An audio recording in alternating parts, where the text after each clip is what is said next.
Ministry leaders believe that their value is determined by being available all the time. That is not true. There's not anything wrong with turning your phone off for 4 hours and spending time just talking to your wife. Welcome to the Grace Marriage Podcast. I'm Brad Rhoads. And I'm Marilyn Rhoads. We're here to help you build a marriage that's stronger, more connected, and full of grace. I'm Rick Dayton, joining Brad and Marilyn as we bring you weekly conversations designed to inspire and equip you to live intentionally in your marriage. We'll share practical tips, powerful stories, and strategies to help you and your spouse grow closer and thrive together. So whether you're just starting out or have been married for years, there's always room to grow. Let's do this together. This is the Grace Marriage Podcast.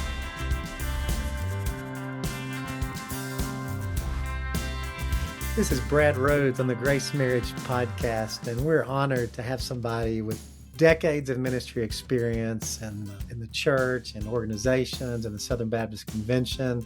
Just a wealth of wisdom, both to individual marriages and to churches. So we're honored to have Jeff Lorg. Is that how you pronounce it? Is Lorg correct?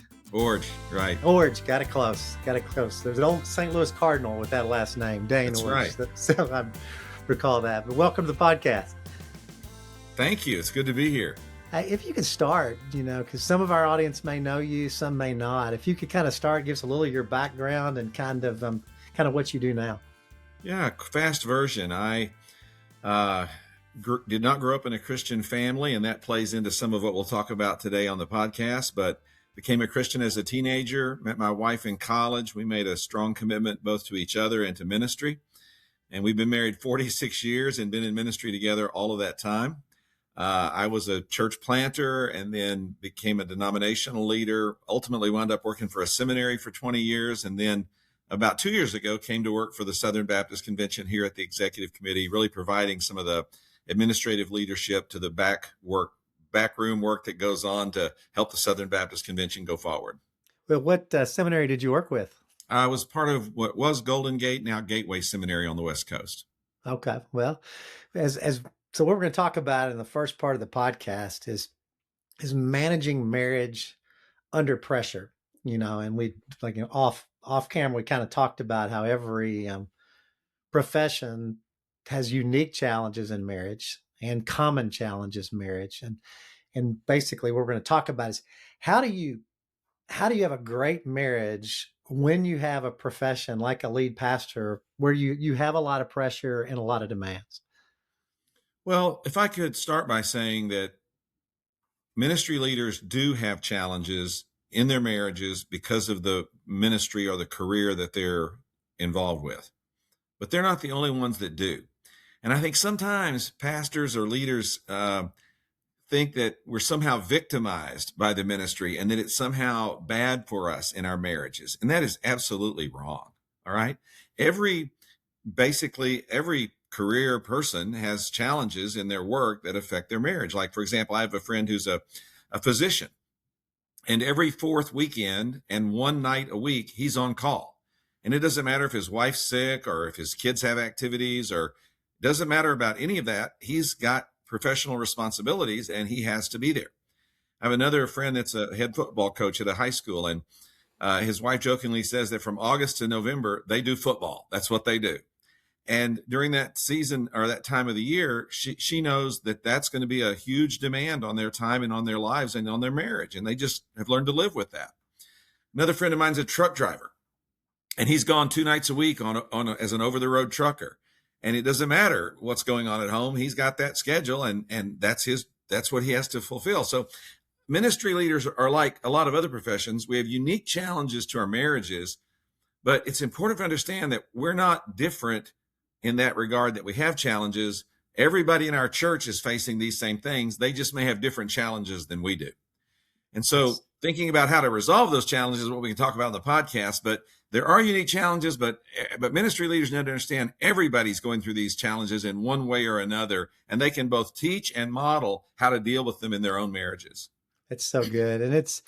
And we all have the obligation to figure it out. Because, that's right. Because having a gospel attractional marriage at last is not an optional thing. It's a required thing. So it's like, you have to figure it out. It's not something you can say, well, my profession is such that I just can't spend 5 hours a week with my spouse. I can't talk every day. You can't, that's not an option. Yes, you're exactly right. When I think about ministry leaders responding to this, the first thing I always teach them is this: the things that you teach other people to do in their marriage, you should be doing them too. If you ask the typical pastor, what would you teach a couple that was struggling in their marriage or that was trying to build a strong marriage? They would say, oh, you need a date night. You need to spend at least, one evening or one afternoon a week, just the two of you, just reconnecting. You need to have a daily conversation, either in person or on the phone if you have a job that requires travel, so that there's regular opportunities for just checking in on the day-to-day things that go on in life. You need to periodically pull away for like a couple of nights of a retreat or just a time to be together as a couple, and find a way to do that. Even if you have very limited resources, you can still find a way to do that. These are the things we teach people to do. So the very first thing we should do as ministry leaders is the very things we teach other people to do, because we're not exempt from doing these basic things, which are part of building a strong marriage. And what my uncle and mentor told me early on, he said, Brad, if you succeed in the law practice, into the best firm in Kentucky, a growing law practice, you're set financially, and you're not loving Maryland well, you're an abject failure. Yeah. You're a total fit. I spoke to a group of church planners recently, and a guy raised his hand and said, Brad, what you say is not practicable for a church planner, because we're going door to door, we're getting things set up, and you don't understand the demands. And I said, well, I don't think you understand that if you have 500 people coming watching you 2 months from now and your wife feels loved, you're a biblical failure. I said, it's kind of getting marriage in that proper priority spot where people are leading out of their marriage, leading by example, and not letting ministry take precedence over marriage. Well, let's talk about that for just a moment, because I was a church planter. I planted a church in Portland, Oregon, spent 6.5 years as the pastor of that church plant. And during those 6.5 years, my marriage still had to be my priority. Yes. And we did build a strong church. And now these 30 plus years later, it's one of the leading churches in the region. But we didn't have to sacrifice our marriage to build a healthy church. And the second thing about that is people sometimes confuse priority with time allocation. All right. A church planter cannot allocate 30 hours a week to building his marriage. He has to spend, 50 hours a week trying to build his church. I get that.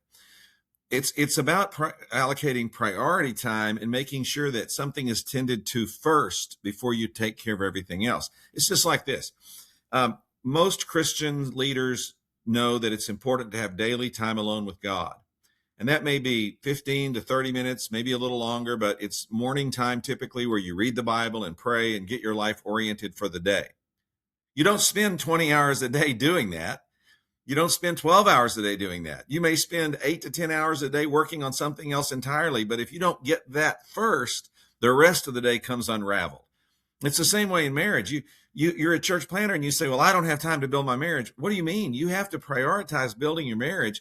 And it's not going to mean that you spend the most time of your week on your marriage, but it means you spend priority time, first time, important time, so that you have that relationship secured. And then you can go out and do all this other stuff that you have to get done in terms of building a new church.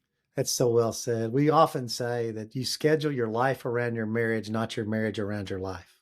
Yeah, exactly. And my wife and I, for example, we have very demanding lives and very demanding schedules, but we simply carve out a little bit of time every week, and we schedule it usually months in advance. We block out afternoons or we block out days, and we know that those are times we're just going to reserve for each other. And then when we travel, we have a priority time that we know that we're going to connect every day by phone if we're not able to see each other. And these things don't take the bulk of my time, but they're the priority of my life, and I want to make sure they happen because I know the value they have in the rest of what I'm doing. That's so good. And the thing, even like research, like if you look at the Gottman stuff from University of Washington, it's, if you have 5 hours of undistracted one-on-one time with your spouse, your marriage will likely never crisis.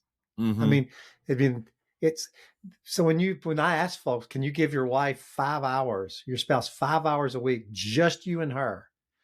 And if they say, no, I can't under my demands, I'm saying, well, we got a problem. Well, Brett, another thing about that's been really helpful for us is building that 5 hours around something other than ministry has been really helpful for Mhm. us. We do not spend that time going over our calendars or debriefing about our ministry assignments or talking about difficult problems at church. We try to spend those 5 hours you're talking about doing something that enriches our lives together. And that might be going out to do something. It might be staying home to do something. It doesn't really matter about that. It's more that it's just something that we're focusing on together, where we're talking about a hobby together, or we're doing something that we enjoy together, and that we are simply spending time building connection with each other that doesn't have to do with the ministry necessarily that we're doing. Yeah. So I'll ask you a question. So our lead pastor, wonderful pastor. We grew our church from 25 to 1,200. He's a gifted expositor of the word. When he first asked me to come on as pastor, I could tell his wife was not happy or vibrant. I mean, the church was growing fast. He had a lot of demands. And I asked him to, I asked him to change the way he did life, and he did. And he's been in our Grace Marriage group for 12 years. But I thanked him for that. And he said, well, Brad, everybody in the church tries to pull me away from marriage. He said, Grace Marriage and you are the only person that pushes me toward marriage. He said, can you be at our ministry event? Can you speak here? Can you speak at this fundraiser? Can you speak at this? He said, so I'm getting all these demands, but there's very little push toward Annie. Right. And so how do you talk to a pastor or leader that's getting a lot of pull, but not a lot of push? Well, one of the things that I say in teaching pastors about this is that one of the unique demands of ministry leadership and ministry marriage is that no one will set the boundaries in our lives if we don't set them. Mm-hmm. People are well-meaning, but they will drain you of everything you will give them. And they will constantly ask you about all the kinds of things you just mentioned. Can you come to our party? Can you come to our class? Can you come to our group? Can you come to our event? Can you meet with me for counseling? Can you meet with me for discipleship? Can you meet with me for mentoring? There's all these things that people are asking of us to do. And the only person who can say, I'll say yes to this boundary is the leader, the pastor or the leader. And that's hard to do, but you have to come to grips with the reality that you have to set those boundaries so that you reserve some time and, just as importantly, some priority energy to invest in the most important relationship in your life, which is your wife. And so you have to set your own boundaries. You have to learn the most powerful word in the English language, no. And you have to ask yourself, why is it so hard for me to tell other people no? And frankly, for a lot of ministry leaders, it's because we get a lot of affirmation and approval out of pleasing other people. We have to break that cycle in our lives and recognize that we have to have the discipline to say no so that we can please God and honor the most important relationship in our life, which is our marriage, and then say yes once we've got that established. Yeah, I love the book of Essentialism that says that you'll either have strict boundaries or no boundaries. Right. That's a great word. It's basically you were talking about, no being the most powerful word in the English language. He said it's either a heck yes, and he didn't use the word heck, yes, or it's a no. Yes. It's either like so clear on yes. So generally speaking, if you're asking yourself, should I or should I not do something? The answer is you should not do it. Usually if you're having to process it, right. It's usually, now there are exceptions that God may lead you somewhere over time, but normally, and you're right, the people pleasing side, and this isn't just pastors. No. This is parents and their kids' sporting events. This is firefighters and taking overtime. This is lawyers and billing extra hours. So this isn't a concept that's unique. This boundary thing is something everybody has to have. No boundaries, no good marriage. 100% agree with that. It's interesting because even here in our office, when I get requests for speaking and other things, my assistant knows there are some things she calls them automatic yeses. She says, I know you'll say yes to these things because they're right in the priority of what you're doing in leadership. But she also automatically almost always knows the ones I'm going to say no to. And she'll ask me, but she knows these things aren't really that high of a priority. So they're a maybe, so that means they're a no. So you're exactly right. It's either an easy yes, or it usually ought to be just a no. So yeah, and I've got some in my office that I'm not good at it, Jeff. So they won't bring the opportunity to me. They'll just send a no on my behalf, and I'm like, Yeah. I wanted to do that. And they're like, we Right. know you, they said, we know you did. And that's why we already said no, Yeah. so it's, I- and the challenging thing is you have to say no to things you want to do, fun things you want to do, ministry things you want to do, things that have impact. It's a lot of times we kind of like no's hard. It's not an easy thing. It is hard. And again, it's very difficult if we feel like we're disappointing people or we feel like we're not getting to enjoy something that we would have liked to have done. And especially not receive the affirmation if it's something that we do well that people would give to us for saying yes. And listen, I say yes to a lot of things. I want to be clear. I do not spend most of my time every week at home with my wife building my marriage. I spend most of my time every week doing the ministry responsibilities that I've been given, but it's a matter of priority.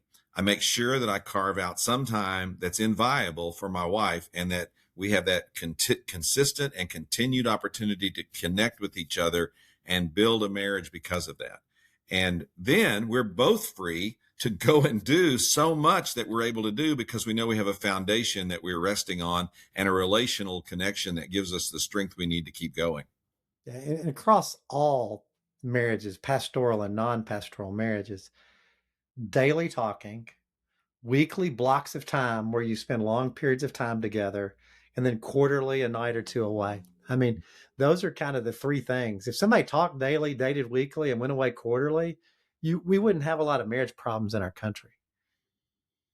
That's exactly right. That's a great pattern. I don't know that I've made the getaway quarterly. It's probably a getaway a couple of times a year for me, but the weekly and the daily and the weekly have been a part of my life, for a long time. And maybe like you were describing to me about your personal story earlier, this all started for me in a crisis situation when I was a young ministry leader and I wasn't doing any of these things. And my wife confronted me and very clearly made it very clear to me that our relationship was coming unraveled and it was very concerning to her. And she asked me to change. And at first I did, but only because I was begrudgingly giving in to this weak woman that I had married. And that's kind of my negative attitude I had. But that was 40 years ago, by the way. I got over that. But I realized I've got to make some changes. And then what happened was I changed my behaviors. And even though my attitude was so lousy, the behavioral change actually produced some positive result, which caused me to think, well, maybe I'm onto something here. And over a period of a few months, I had an attitudinal change that came into alignment with my behavioral change. And then that's when my life and my marriage really started being something that was meaningful and worthwhile because I was investing in it the proper way. So, if you're out there hearing us on the podcast and you're struggling with some of this, I want to be clear. I got here the hard way, but once I got here, I'm really glad I did. So if you're going through a hard time, just let that be a motivator to get you to where you need to be. Don't let it discourage you from making the steps that you need to take. Yeah. And a quote we've used several times on this podcast is what Tim Keller said. If anything comes ahead of your marriage other than Jesus, your marriage will slowly die over time. Mm-hmm. And I see it all the time. It's right. It's whether it's ministry, whether it's law, whether it's your athletic stuff, it doesn't matter what it is. If you violate biblical order, things start getting sideways quickly, so I just ask the listener, is your spouse getting your number one priority on horizontal relationships? And what's that look like as it relates to finances, to time, and as to creative thought? A lot of great church planners, creative folks, put no creativity in their marriage. And so one thing we do, Jeff, I'd love you to comment on, is we say, look, take your creative gift, take your entrepreneurial gift, take your desire of expansion and turn that towards your marriage so that your marriage is expanding, your marriage is better, your marriage is more beautiful, not just your church. I like that idea. I'd also just add, do it together. One of the mistakes I've made early on in marriage was bringing my creative energy to the relationship and my wife not being all that impressed with it, because I realized that I was speaking a different language than she was in the moment. I was giving her something that really wasn't as meaningful to her as I wanted it to be. And I was really trying to impress her more than I was trying to meet her needs.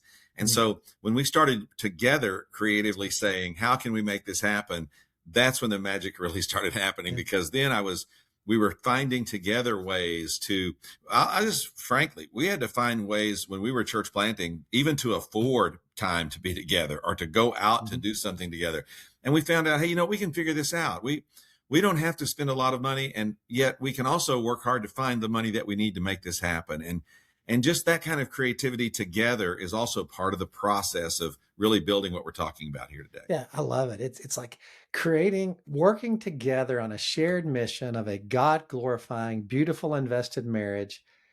And you can figure it out. The University of Kentucky's head baseball coach was on here not too long ago. And he said, man, I'm traveling recruiting. She had to quit her job and travel with the team. She goes to practice. We do this. I don't speak on certain nights, so we have our date night. If I get called out of town for a week somewhere on a recruiting trip, I tell them I can come on the condition you give me one full night to spend with Kristen. So that if a SEC head coach can figure it out, we can figure it out too. That's exactly right. And again, it's all about priorities and about boundaries, but it's also about when you're at work.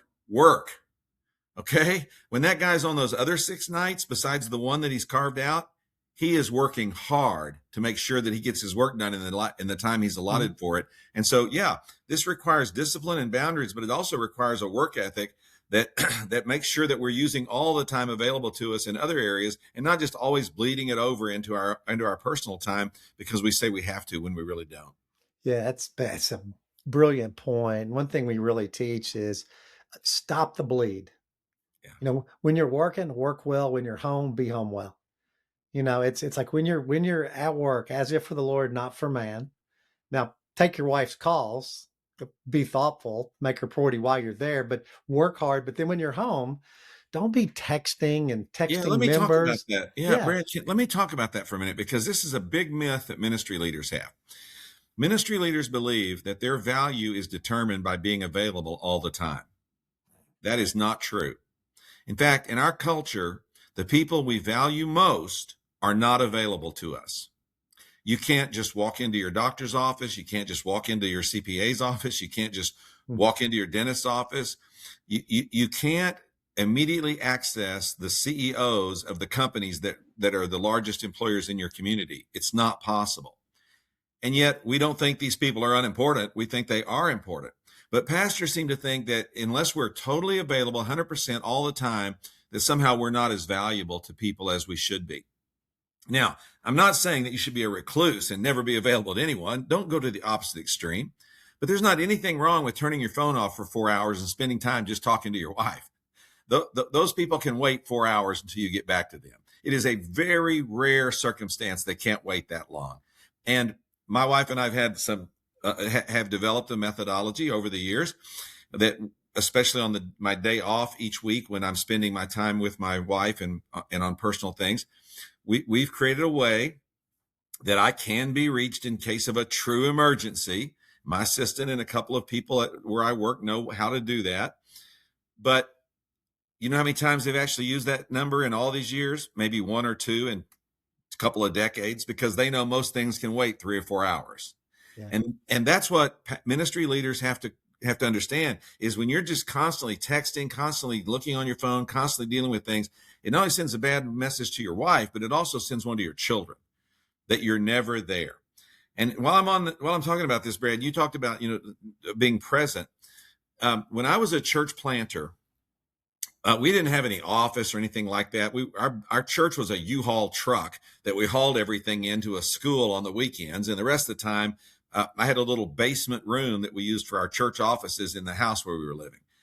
And my wife and I knew, though, that we had to have some separation because I just couldn't work all the time. And so we told our children that were like preschoolers and at the time, that when I was downstairs, I was working, but when I came upstairs, no, I was not working. And my children would actually sit at the top of the stairs every afternoon as it was getting late, watching for me to come up the stairs, because they knew when I came up the stairs, I was all theirs. And that, even as a church planter, making that separation of space helped my family to know there's times when Dad is at work and we have to respect that and honor that. But when he's with us, he's really with us. And so even as a church planter, I found ways to make this work. And it's a matter of intentionality and boundaries more than a matter of you can't do it because you're such and such in ministry leadership. I couldn't agree more. When I spoke to leaders recently, I said, you're not that important, and God is that important. My mentor told me when he was jumping on me about this, Jeff, he said, Brad, if you died tomorrow, God would be just fine. He goes, why do you think you have to be and do all these things? He said, you're not that important. And he's like, he said, if you go offline for a day, the world will go on and everything will be fine. This myth of perpetual availability to be a good shepherd is just that. It's a myth. It's a myth. It is a myth. And it's a myth that has to be managed. I mean, if you're a single staff pastor in a small church, there has to be a way for people to know that they can be cared for in a true emergency, emphasize true emergency. But those don't happen that often. Most things can wait a half a day until you can get to them or see about them. And that's what people have to come to grips with. And like practically, so I get a lot of crisis marriage calls, and I love crisis counseling. I still, even though we're a wellness investment church equipping ministry, I still love doing the crisis stuff. And what I've told many a couple is I don't do any crisis counseling at night. And I just tell them I can't sacrifice my family for yours, because unless my family's like you want your family to be, I can't help you anyway. So they said, well, we can only do it at night. And I said, well, I'm sure you could find somebody else to do it tonight. I just can't, and it took that boundary. Otherwise, I'm on my back deck. And I've learned too, that they're going to hate each other the next morning too. Here's what I learned. If they won't carve out time to come to meet with me, then they're really not in that big of a crisis. Mm-hmm. I mean, if they found out that one of them had cancer or one of them had some serious health and they had to be at the doctor at 3:00 the next afternoon, they'd find a way to be there. Yeah. If the crisis is real, they'll find a way. When I was a young pastor, I made many late night trips to particularly a couple of situations that I was concerned about, and I knew I could just intervene and I could help them. And then I realized after 3 or 4 or 5 of those, they weren't getting any better. And I was just burning up a lot of energy that wasn't helping anything. Mm-hmm. And in both those situations, when I said, hey, I'll see you tomorrow in my office, anytime in the afternoon, let me know when you can come. And they never came. It helped me to understand they were using me to vent, and they were using me as an escape valve. They weren't using me as a real solution to the problems they had. Yeah. And the truth is, the reason they are in crisis is the same reason they're not coming to your office, because they're not giving the marriage a priority. Even when they're on life support, they will miss an appointment for their marriage, while they will not miss a 5-year-old soccer game. So it's all about, it's amazing to me when literally a marriage, I mean, the blood pressure of the marriage is 20/10. And literally they'll miss a session because they say our kid has a soccer game. So your whole family's getting ready to blow up in forever with step parents, child support, and everything else. And you can't miss a 5-year-old soccer.